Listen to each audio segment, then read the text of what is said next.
Hola amigos de Si me lo hubieran dicho antes, es un gusto nuevamente estar con ustedes. Hola Andrés, hola Carlos. Hoy el programa que tenemos está relacionado con un tema que a todos nos interesa, que son nuestras finanzas personales. Me complace muchísimo presentar a Andrés. Andrés, primero que todo, fue alumno mío. En algún momento me ayudó con temas de coaching en clase, pero ahora está trabajando en su propio negocio de asesor financiero y con toda la experiencia que ha ido recopilando, pues lo trajimos al canal y queremos que nos comparta su experiencia. ¿Cómo están? Bienvenidos. Buenas noches. Muchas Hola, gracias por la invitación. excelente. Muy bien, muchas gracias Andrés por acompañarnos en este espacio. Yo quisiera que arrancáramos, Eric y Andrés, hablando un poquito del tema de cuando se trabaja en planificación financiera personal, ¿qué elementos podríamos abordar, Andrés? Que nos contés un poquito y nos desmenuces, ¿verdad? Esa temática. Qué buena pregunta. Sí, es que el tema de las finanzas es algo que muchas veces no se le da el espacio en las familias y como no se le hace ese espacio, empezamos como a perder ciertas piecitas de lo que yo llamo como un engranaje, porque al final las finanzas personales son como un engranaje. Si yo tomo X decisión ahorita, puede que me impacte más en el futuro. Entonces es importante que nosotros como en la familia o si somos jefes de familia, etcétera, que empecemos a sacar el espacio para empezar a planificar un poquito más de lo que se viene como familia, porque muchas veces estamos muy acostumbrados a estar en el día a día, en la operación, en resolver, en generar, en trabajar, y no estamos dejando parte para un espacio para planificar las metas, casa, carro, deudas, organizar las finanzas, tomar decisiones de ahorro, empezar a crear un ahorro para los hijos, empezar a planificar el retiro. Entonces esto se puede abrir bastante grande y es un tema de la planificación que vamos a hablar hoy y va a estar bastante importante. Andrés, ya de tu experiencia y atendiendo ya a la gente y demás, ¿cuáles son los principales problemas o los principales errores que vos ves? Ahora, antes de arrancar el programa, nos comentabas como que ya ibas viendo como clientes tipo, ¿verdad? O diferentes segmentos de mercado, pero ¿qué nos puedes contar un poquito de esa parte? Sí, muchísimas gracias. Básicamente, hay un tema muy importante que suena muy básico, pero no es tan básico. No existe una claridad como punto número uno de lo que es la radiografía financiera a nivel familiar. Entonces, muchas personas saben cuánto ingresa, otras personas no saben tan claro cuánto ingresa y mucho menos cuánto se gasta y en qué se gasta. Entonces, uno de los temas principales es que no se lleva un control de las finanzas personales. Si, como todos sabemos, si no se lleva un control de algo, es muy difícil atinar o tomar decisiones precisas porque no estamos basando todas nuestras decisiones en los números que llevamos en la cabeza. Pero eso no es cierto porque todo el día estamos resolviendo problemas, pensando en el trabajo, pensando en llamadas, en reuniones, etcétera. Imagínense que nosotros no tengamos la claridad de nuestra radiografía financiera, personal o familiar. ¿Cómo estaremos tomando las decisiones si el corto plazo no está cubierto? Entonces, uno de los errores principales es que no se tiene esa claridad en la radiografía financiera. No se saben porcentajes de ahorro. Y eso me lleva a un tema muy segundo, que es el tema que es muy importante del porcentaje de endeudamiento. Y les voy a comentar un ejemplo acá. Usualmente, un promedio, digamos, familiar, se toma una deuda para una casa. ¿Ok? Se toma una deuda para una casa. Muchas veces hace un cálculo un poco apresurado y no se mide el factor tan importante como lo es el porcentaje de endeudamiento. Es importante que las familias tengan claridad en ese termómetro. Yo explico el porcentaje de endeudamiento de la siguiente manera. Cuando usted va donde el doctor y le toman la presión, el doctor va a ver unos números y le va a indicar ciertos resultados, cierta indicación. El porcentaje de endeudamiento para una familia, por nivel de persona o a nivel de familia, es esa toma de presión de cómo estamos como familia manejando nuestras finanzas personales en relación con las deudas. Ese porcentaje es 30%. Entonces, ¿qué quiere decir eso? Tenemos que tener un ojo en ese porcentaje para que las deudas que tenemos a nivel familiar, ¿cuáles sean? ¿Será hipoteca? ¿Será carro? ¿Será temas de tarjetas de crédito? Que ese pago mensual de todas estas deudas no nos represente más allá del 30% del ingreso neto. Ese es un punto eh, casi que debemos de seguido, de una vez que tenemos claro el presupuesto, tenemos que tener un ojo en ese indicador, porque eso es como que nos empieza a restar liquidez. Si nosotros estamos más allá del 30%, nos empieza como a reducir nuestro rango de acción para, por ejemplo, ahorrar para mi retiro, empezar a crear un plan de retiro adicional que me va a complementar cuando yo esté más adulto, o para un tema de ahorro de viajes. Entonces, esos dos puntos me encantaría compartirlos y vamos a ver muchos más conforme vayamos desarrollando, pero los dos puntos de radiografía y porcentaje de endeudamiento son clave para que las personas tengan claridad y empiecen a tomar decisiones basadas en realidad. Excelente. Yo creo que estas dos perspectivas o elementos que mencionaste, Andrés, son importantísimos y tal vez me llevan a la pregunta que quiero hacerte, y es en este proceso de asesorar a las personas, ¿verdad? En el tema financiero personal, ¿cómo haces ese proceso? ¿Verdad? ¿Y cuáles son esas etapas de ese proceso? Contanos un poco cómo es ese servicio. Sí. Primero, hay algo, un detalle muy específico. Cada persona, esto no funciona como una receta, cada persona tiene contextos diferentes, edades diferentes, ingresos diferentes, y cada persona tiene metas distintas. He topado con casos en que las personas me dicen, no queremos casa, el costo de la vida está altísimo, y lamentablemente me han dicho personas que han renunciado a ese sueño, ¿verdad? Y ya vienen como con ese paradigma, ¿verdad? Y como he encontrado personas que más bien lo que buscan es la manera de cómo empezar a comprar su casa de una manera inteligente y que no le salga financieramente tan caro, ¿verdad? Entonces, lo primero es que cada caso es específico. Entonces, el proceso de acompañamiento, de asesoría es enfocado 100% en las metas del cliente para lograr cuadrar eso, de nuevo, eso que yo llamo el engranaje financiero, que ese engranaje, pongámosle nombre a esas pequeñas piezas, ¿verdad? Pueden ser orden financiero, creación de un fondo de emergencia, esos viajes internacionales, ¿verdad? Ya sea viaje a Europa, viaje a Orlando, ese cambio de carro, esa compra de la casa, ese ahorro para el estudio de los niños, esa planificación del retiro. Todo tiene que hacer un match, porque muchas veces si nos enfocamos en el corto plazo, estamos dejando de lado el mediano y el largo plazo y es como patear la bola hacia un futuro. Entonces es muy importante que cuando se toma un caso de estos, empezamos a mapear la situación actual para ver con cuántos recursos contamos en este momento y definimos metas específicas, tomamos una foto de los indicadores clave, ya sea porcentaje de endeudamiento, porcentaje de ahorro, etcétera, para ir trazando un plan en el tiempo, porque finanzas personales claramente es un proceso que no, tal vez en una sesión o en un corto periodo de tiempo, no suceden cambios, sino que hay que ir paulatinamente creando y desarrollando un plan realista que no desbalancee el corto plazo, pero que sí tome en consideración los elementos de mediano y largo plazo de la persona. Entonces, sí es un proceso bastante interesante donde hay que, de nuevo, no una receta, sino establecer, enfocarse en la persona para ir desarrollando esas metas, ir poniendo prioridades, porque al final, conforme vamos avanzando, hay que ir tomando decisiones y prioridades de lo que debemos de hacer. Pero cuando ya hay un conocimiento de los números, es más sencillo porque uno puede empezar a tomar decisiones basadas en números. Andrés, ¿y esto debería hacerlo el profesional o debería hacerlo con su pareja o debería hacerlo con su familia? Porque estamos hablando de finanzas personales, pero al final vivimos en una familia donde muchos de los casos entra una caja única, ¿verdad? Pero al final el ingreso, aunque se reparta, qué sé yo, es el ingreso de la casa, de la familia, ¿verdad? Sospecho que a veces habrá que hacer el trabajo en conjunto.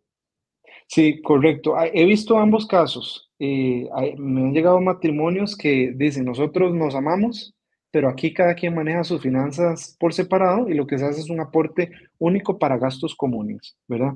Entonces, he manejado presupuestos individuales, pero también el más común es que todo llega a una misma canasta.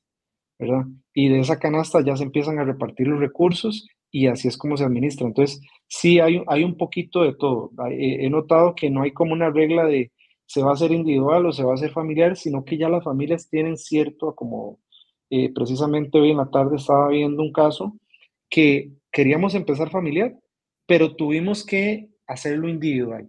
¿Por qué? Porque era demasiado el detalle.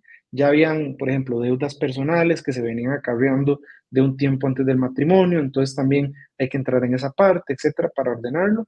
Y ya una vez que tenemos el panorama individual claro, vemos que no estamos en déficit, digamos, por decirlo así, porque ya a nivel familiar puede que se sesgue un poquito, puede que las finanzas se ven bien, todo bien, pero nos vamos a nivel de individual y notamos que una persona ocupaba más ayuda que la otra. Entonces siempre es importante llevar a nivel individual y luego aterrizar a nivel familiar si así se requiere. Excelente. A mí me gustaría que ahondáramos un poquito, tal vez en dos preguntas en una, ¿verdad? Y la primera es el tema de, me imagino que cuando haces todo este proceso, ¿verdad? Del cual nos estabas hablando, trabajas un componente que es el ahorro y otro que es la deuda, ¿verdad?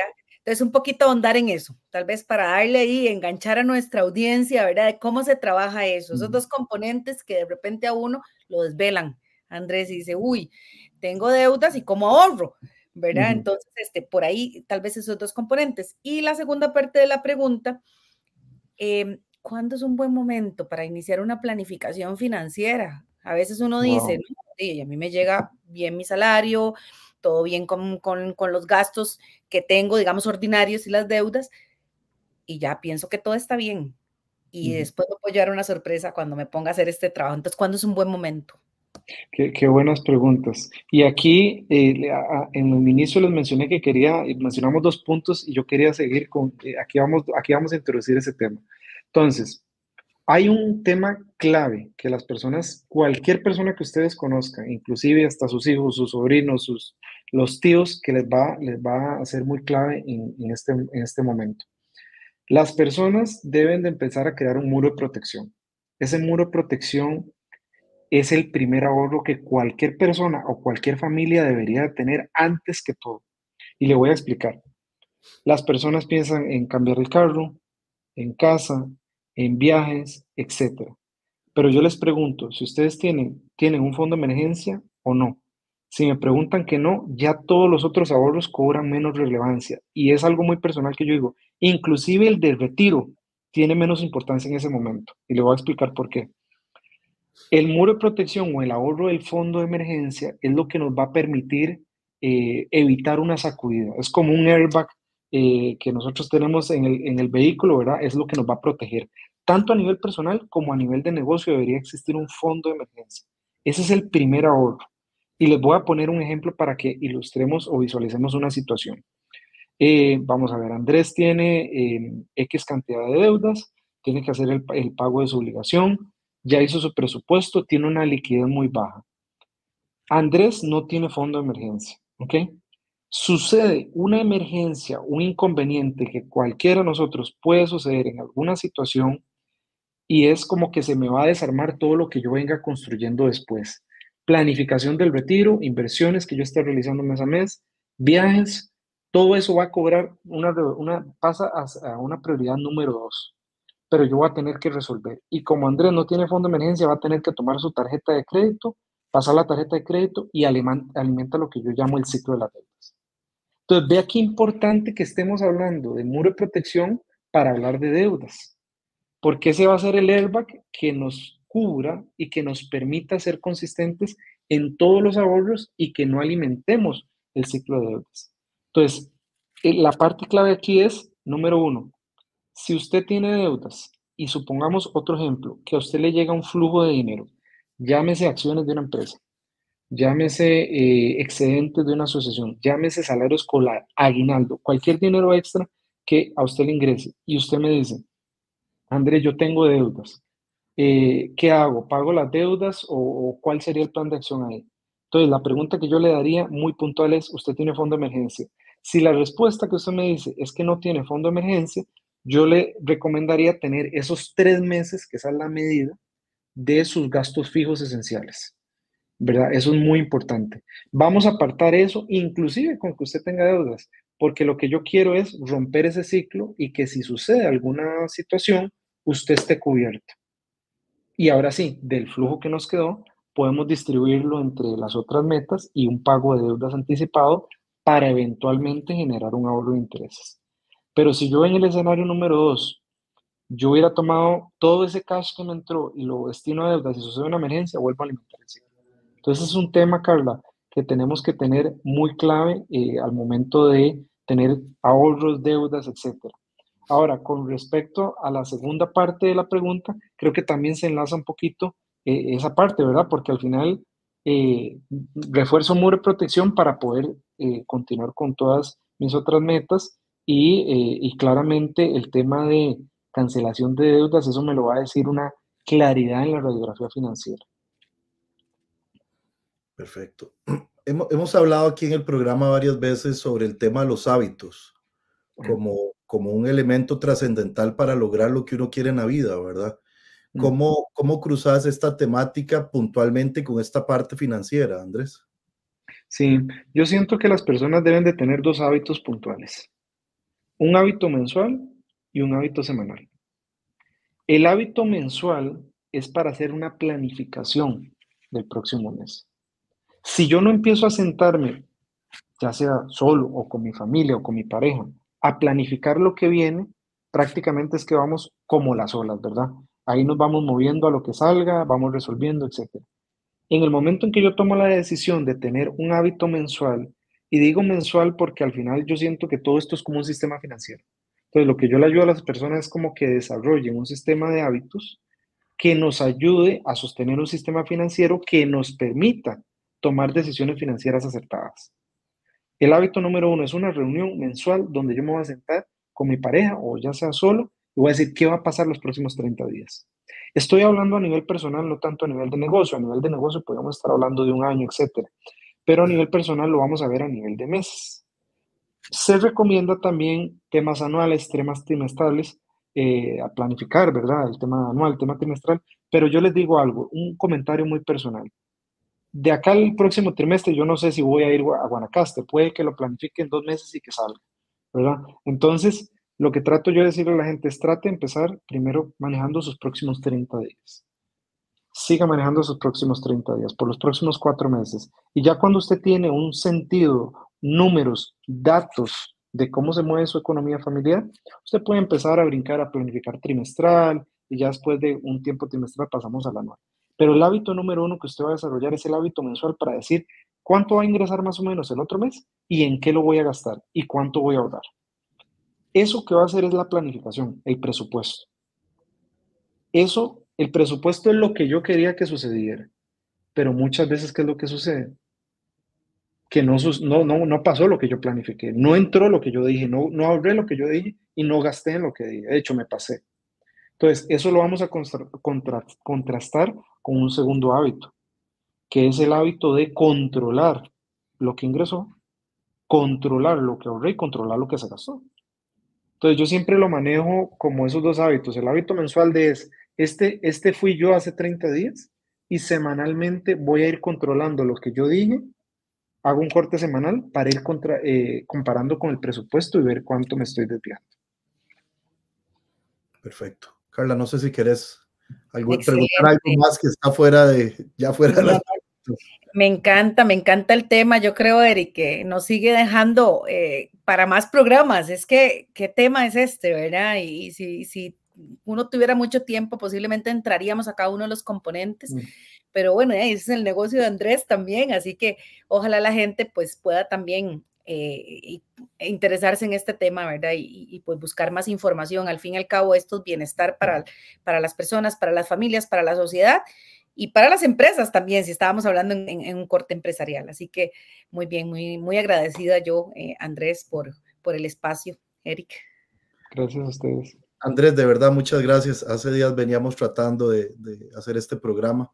Las puertas quedan abiertas para futuros programas. En realidad, a mí me preocupa que en el país hay poca educación financiera, ¿verdad? La gente tiene poca formación. Inclusive en la carrera de administración no se lleva un curso de finanzas personales, ¿verdad? Que es, Yo conozco amigos financistas que tienen problemas financieros, ¿verdad? Entonces uno dice, bueno, ¿cómo es la cosa? De verdad, muchas gracias. Esperamos tenerte en otras oportunidades. Y este es tu canal, ¿verdad? Muchísimas gracias por la invitación y muy buenas noches. Y a nuestra audiencia, recordarles que estamos en las redes sociales con el nombre de Si me lo hubieran dicho antes. Saludos y que estén muy bien. Hasta luego.